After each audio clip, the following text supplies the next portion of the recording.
So let's continue with 2.2. The last time we did go over the Venn diagram. So just review the Venn diagram.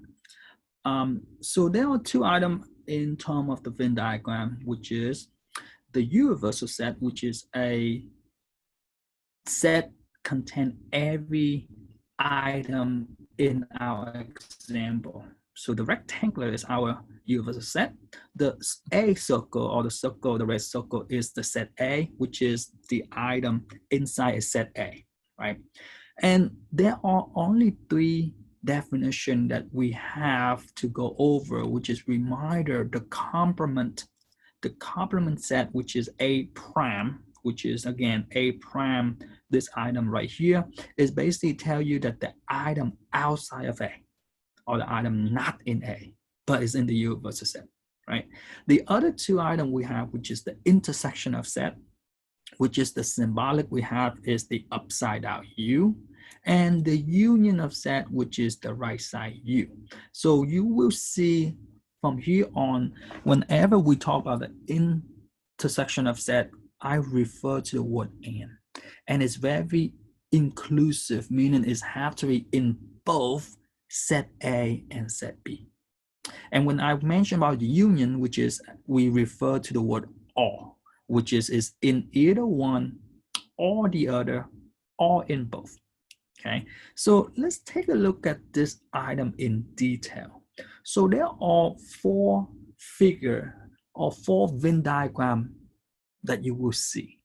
The first Venn diagram of this is our proper subset. Be careful, this one here, we have an A set as a red circle and the B set as a blue circle.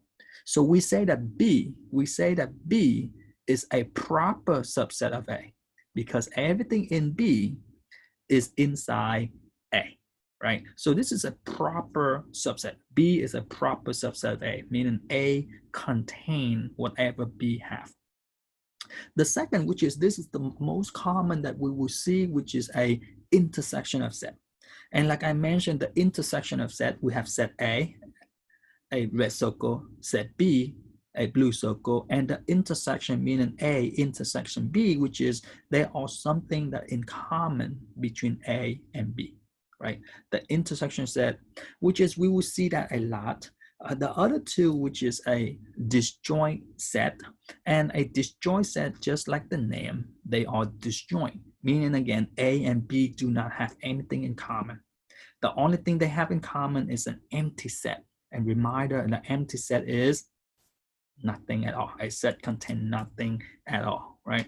So the last thing that you will see not oftenly is the equal set, which is again, the equal set is basically tell you that set A and set B are exactly the same set. They are equal. They have the same exact element. Okay, so again, this is the fourth figure that you will see a lot. And let's take a look at the in detail of this four figure. And then after that, we will go over some example that we have. So the proper subset, as you can see, or as I mentioned, is everything in B, right? Everything in B is an item of A, because A contain whatever B offer, meaning everything in set B is also in set A, and set A have more items than set B, right? So set B does not have any other item that set A does not have, okay? So that's the proper subset, right?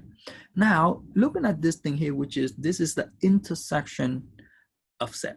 So we know that A and B share something. They have something in common, not all of them, just a portion. So one thing we will see that the pink region, or this region right here, we say that A intersection of B, or the item inside both A and also inside B.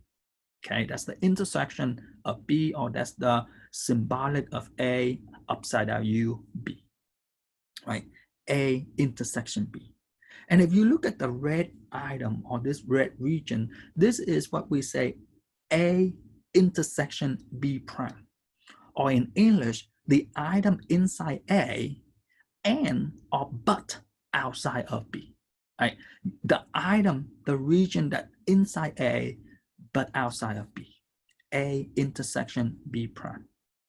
And if you look at the blue region, same thing go is A prime, meaning outside of A and inside B, or the item outside of the A region, but also inside the B region, right? So again, as you remember, or as you look at this thing here, this is inside A, but outside of B. This thing is in both A and also in B, right?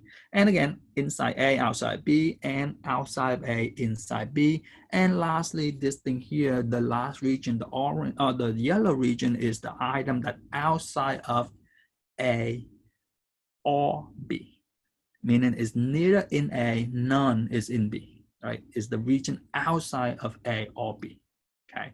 So you will see later on, we will see more example on how to illustrate or how to look at the Venn diagram or use the Venn diagram to help with our example, okay? But most often you will see that this intersection of sets, okay? And the other two set, which is again, this thing here, the disjoint set, like I mentioned, there is no common item. A is just in A and B are just the item in B, right? And lastly, everything in A is equal to B, meaning everything in A have in common with B because they are exactly the same set, okay? So those are the idea, or those are our main figure, and you might have to look in terms of the different figuring that they have, okay? The best thing to do on Alex is maybe you want to construct your Venn diagram first and then see if it's a proper subset, or is it a intersection of set, or is a disjoint set, or is an equal set, okay? So let's take a look at example, and you probably run into some of this example before or on Alex. So hopefully after today, you'll be able to complete most of your 2.1 and 2.2 material. Okay, so let's take a look at this example. So I have a Venn diagram, and this Venn diagram shows that there are a nursing major student or course that the nursing major need to take, and there are courses that the accounting major need to take at Delgado, right? And so looking at this thing here, they say many new students want to know which class can they take during their freshman years at Delgado. The following Venn diagram show some of the class that the student need to take during the freshman years regardless of their major, regarding to their major, right? So use the Venn diagram to answer the following question, which is A, B, C, D, and E, right? How many classes does a nursing major need to take for the program? How many classes do both the nursing and the accounting major need to take? And so on and so forth, right? So looking at this thing here, let's take one question at a time. So if you look at this question, if you look at this problem, let's take a look at the first one. How many classes does the nursing major need to take for their program? So if you look at the Venn diagram, do you agree that this are the class that the nursing major need to take, right? And that's not all, because do you agree that this is also in my nursing circle? So if you look at this thing here, those are in my nursing circle, or those are the classes that this nursing student or the nursing major need to take, right? They need to take the English, the math, the biology, and the nursing, right? So look at this item here. They ask you how many class, meaning how many total item do we have, which is in this case, the cardinal number for the nursing major is 7, meaning there are 7 classes that the nursing student can take during their freshman year, right?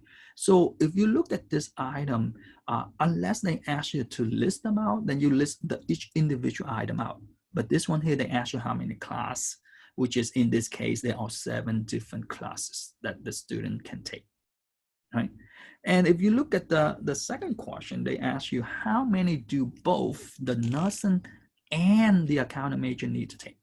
So reminder that both of them, This is the intersection of the nursing and the accountant, meaning this is the only three classes that both of them need to take, right?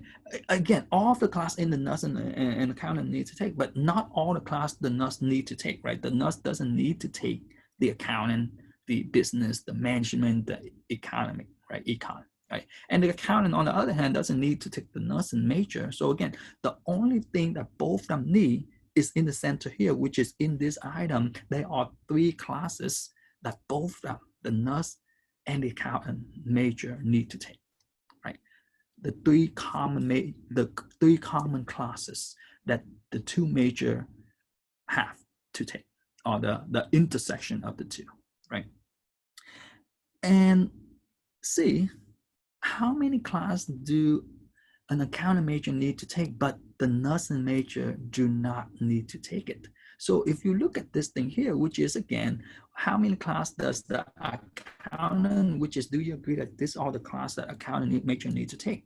But the nursing major doesn't have to take it.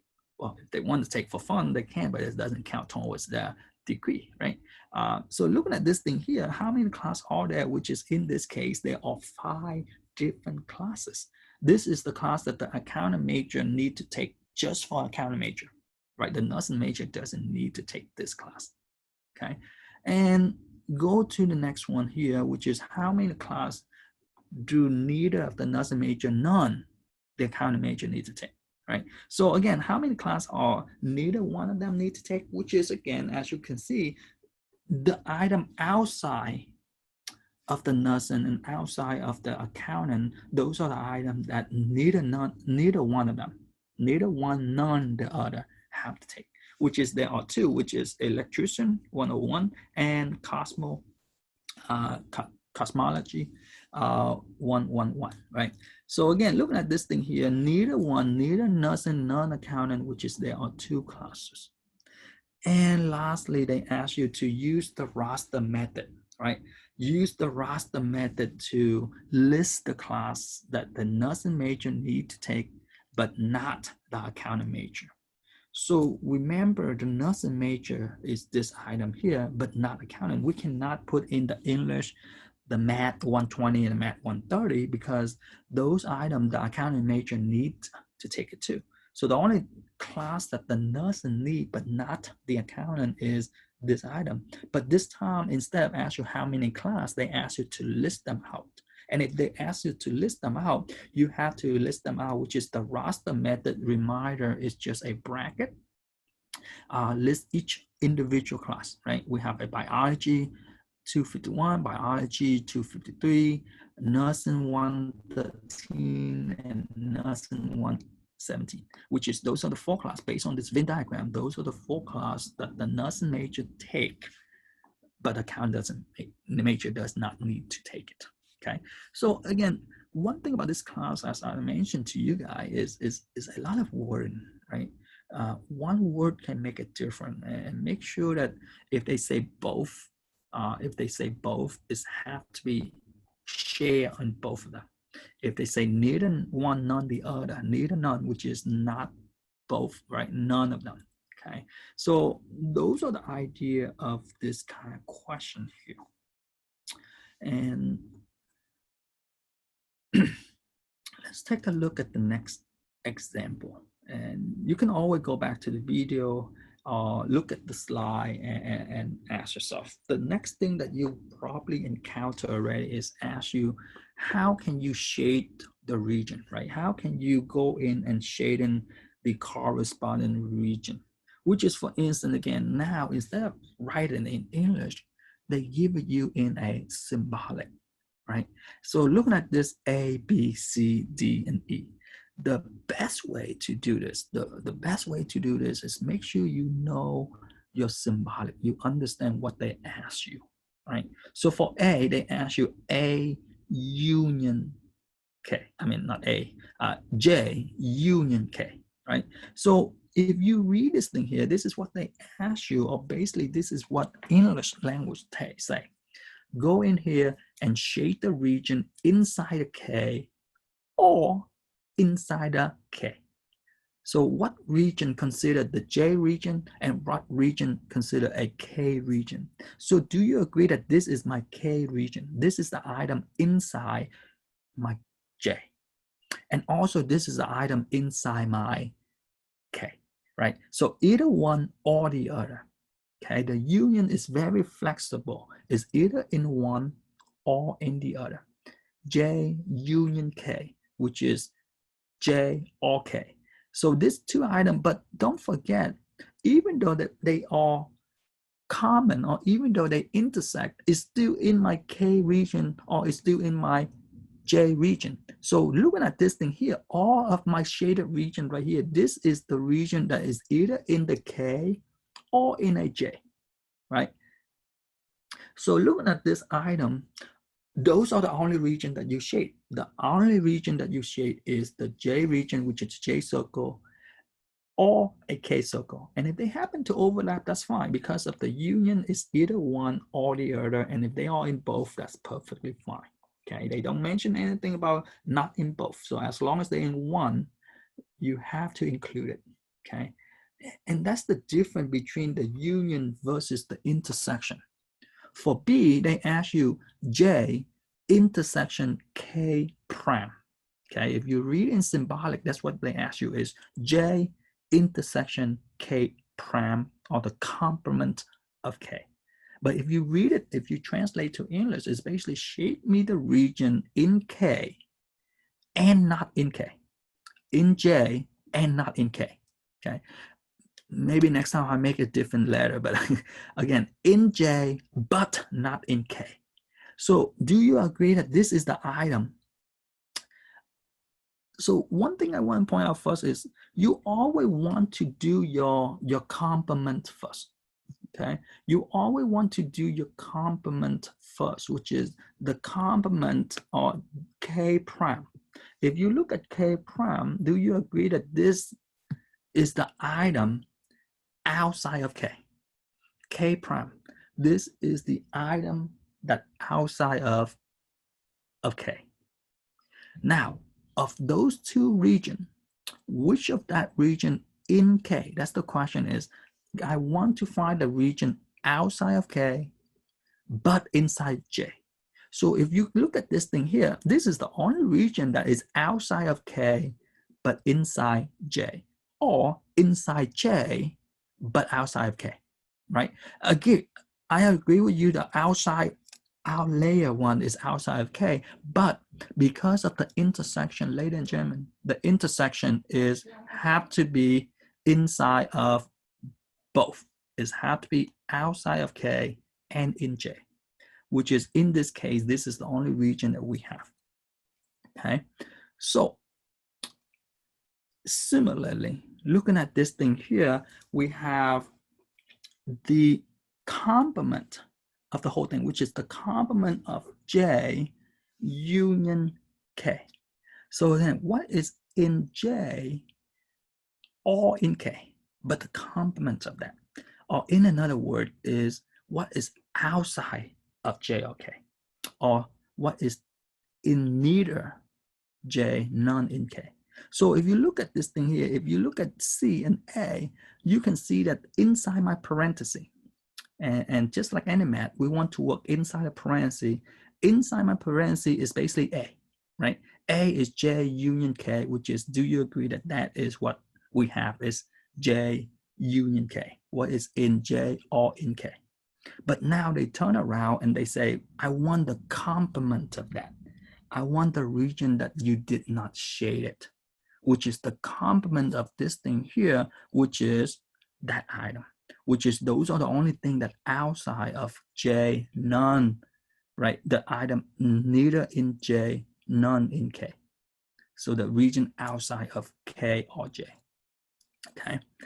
And similarly, the last two we have, which is again outside of J or in K, right? The union J complement union K. So one thing, as I mentioned to you guys, this is the item outside of J. This item here do not contain inside J. But the difference between B versus D, ladies and gentlemen, the main difference between B versus D is for the intersection, they have to be in both. They have to meet both conditions. But for the union, as long as you shade it. So again, first of all, this is the two item that is inside or outside of J. And now take that and put it together with the item in K, which is this is in K and this is in K, which is this is the region that is outside, is either outside of J or inside of K. So you have to include it, okay? You're not shading just this region, not just this region here only. We are not just shade this region here by itself because we are not looking at just this region here, okay? We have to look at outside of K, outside of J, and also, right? It basically outside of J or in K.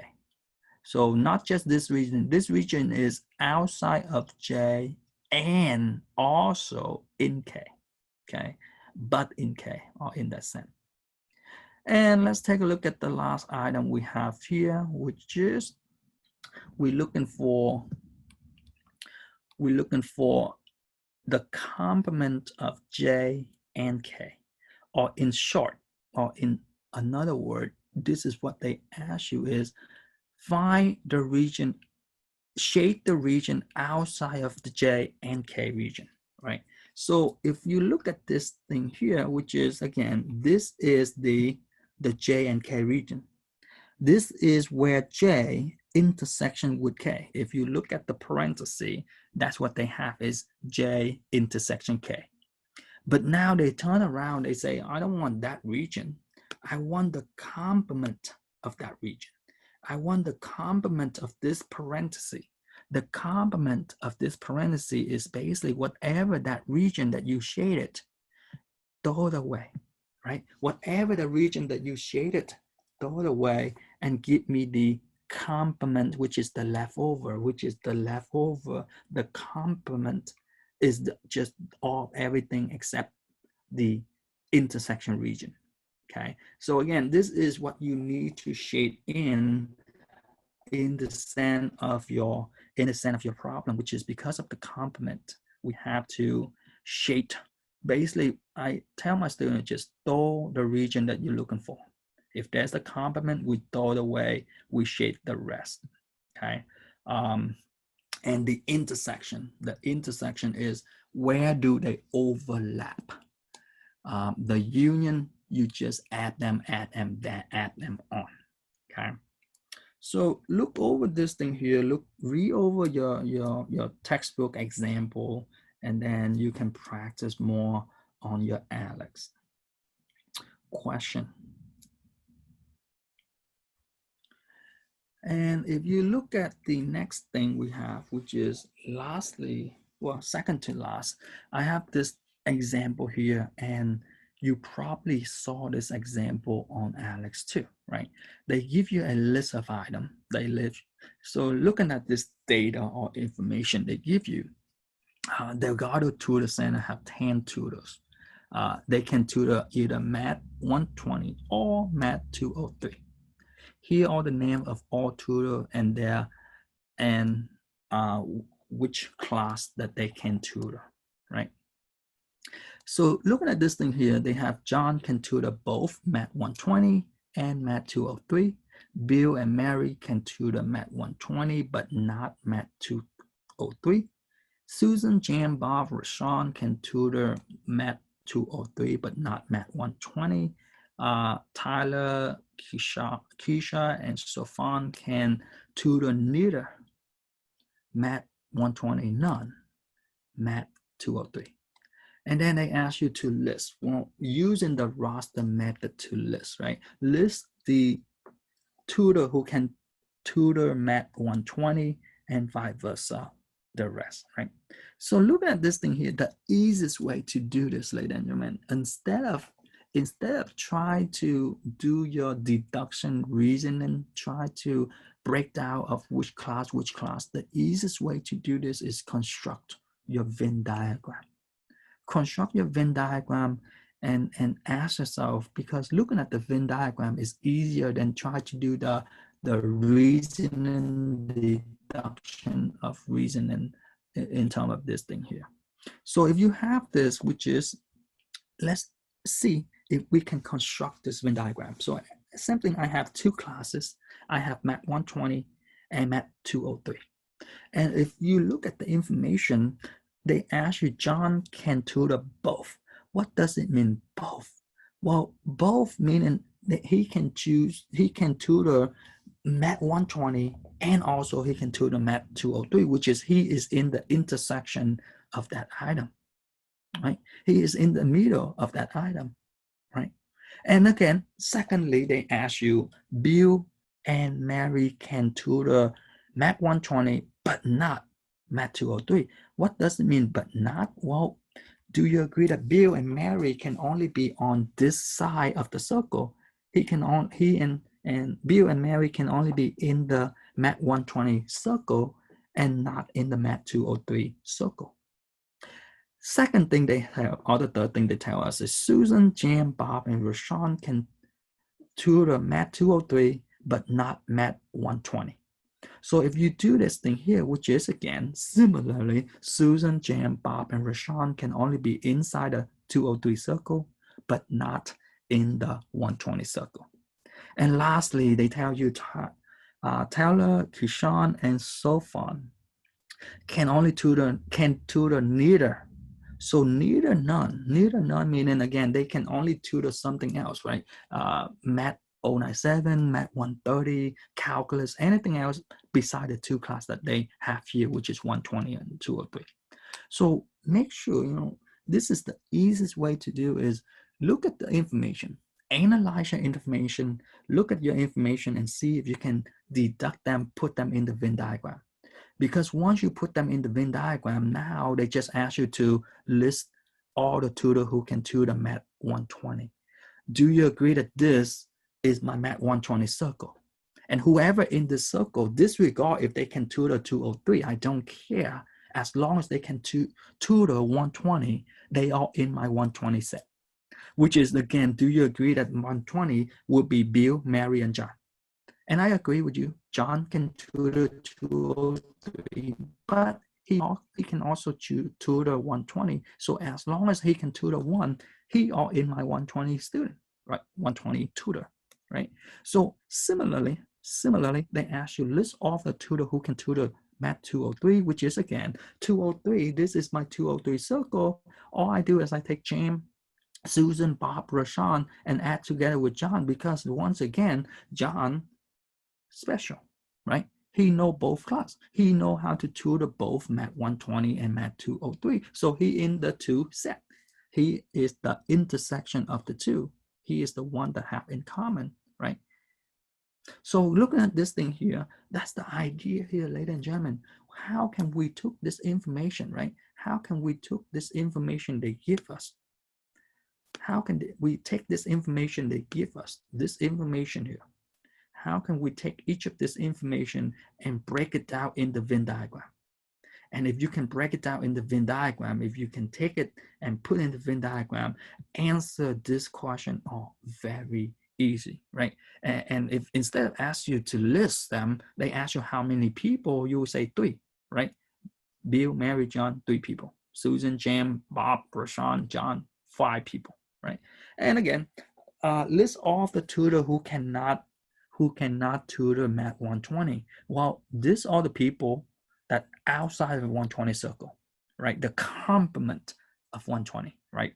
The prime, 120 prime, which is those are the people who are outside of the 120 circle, which is, you list them out, doesn't matter what order you want to do, right? Susan, Jan, Bob, Rashawn, Tyler, Kishan, and so far. And list off the tutor who can either tutor Math 120 or Math 203 or both.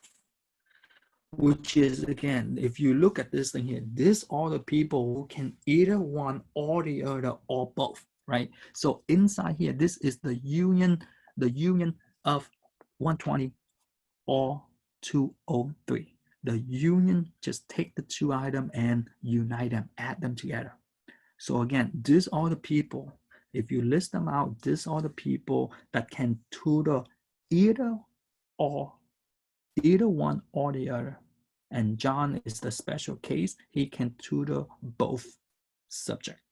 Okay. So again, because of the word or is either or, meaning again, either meaning they can either be one or the other. Neither, they cannot be one, none the other.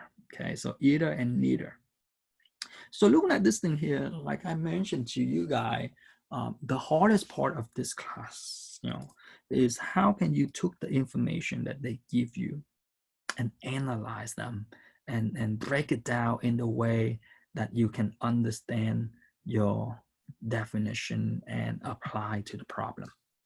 Okay. And let's take a look at the last problem here. And then we see what we have in the last item. So they ask you to use the roster method once again. Use the roster method, which is to list them out, list the following, and then find the cardinality of each set. So they give you this item. So if you remember in 2.1, I mentioned your goal was, how can you take the set builder notation? This is your set builder notation. Convert to a roster method, or from roster method, how can you describe them? Or vice versa, if they give you description, how can you basically maneuver around the three, right? So this is your set builder notation. They give you a set H. Set H is equal to X such that X is a natural number and X is greater than or equal to 2, but less than 12.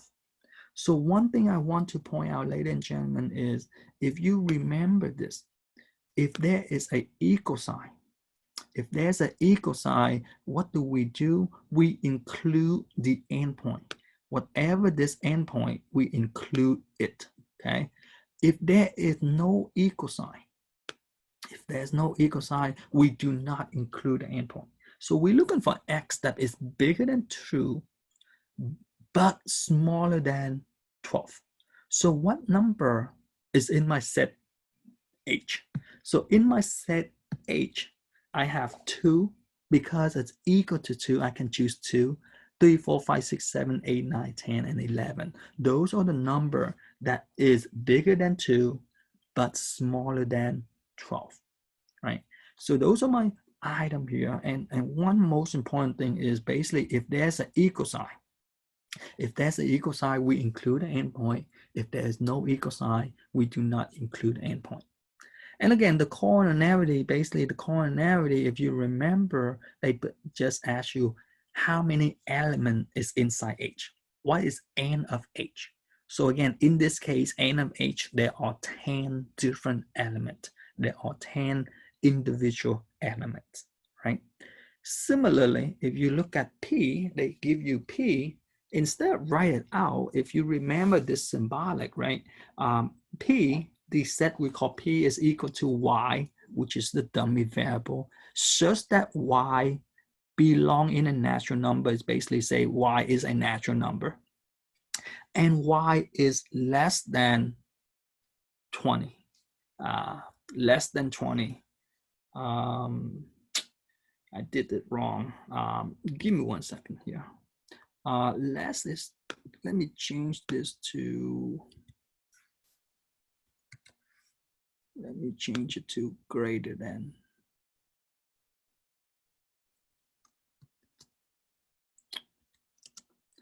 So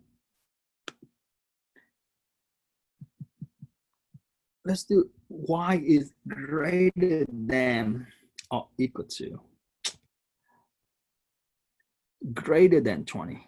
So reminder, greater than 20, we do not include the endpoint, right? Greater than 20, which is, again, looking at this thing here, we're looking for a number that is greater than 20. there is a natural number and is also greater than 20, which is again the number that greater than 20 is just 21, 22, 23, and so on and so forth, which is dot, dot, dot, right? This number start from 21, go all the way to positive infinity. And what is the cardinality? One thing is we cannot find the cardinality of this number. The reason is this is your infinite set. And they have infinitely many numbers. We don't have a stopping point. And if there's no stopping point, we don't know what is the fixed number, okay? A is your finite set. You have a fixed finite number. B is an infinite set, which is infinitely many number. And the last two problem, if you have not saw earlier, is now if they give you the description, how can you write a raster method, right? We have K is a set of integer less than or equal to -4 and greater than -11. Reminder, integer is a negative number and positive number with the 0 in it. And also reminder, the bigger the negative, the smaller the value, right? So what number is less than or equal to -4 but greater than -11? Well, greater than -11, -10 is greater than -11. Like I mentioned, the bigger the negative, the smaller the value. And because it's greater than -11, we do not include 11. Why do I include a -4? The reason is because it's less than or equal to, right? So again, the number, remember your number line, the number on the left is smaller than the number on the right. The further away left is the less in value, right? So looking at this thing here, I just put it this way. You can put -4, -5, -6, but I put it this way just to show you that the bigger the negative, the smaller the value. And looking at this thing here, we know that there are 7 elements in this question or in this problem. And lastly, if we give you D, the set D, or D is a set of integer greater than -3 and less than 13. And again, look at this thing here. Do we include the endpoint? Reminder, or looking at this thing here, the difference is because they have the word equal, then we can include the endpoint. If they don't have the word equal, which is the same as the equal sign right here, right? If they don't have an equal sign, we don't include it. If there's an equal sign, we include it, which is in this case, we do not include the endpoint, which is the number that is bigger than -3 would be -2, -1, 0, all the way up to 12, right? The number that is bigger than -3, but smaller than 13. And again, if you count this thing here, we can see that there are 15 data, 15 individual sample, or not sample, element, okay? So looking at this thing here, try to see if you can dissect your problem on ALEKS. This is the typical question on ALEKS. And if you have question, send me an email or ask me the next time, okay? Let's have a good day.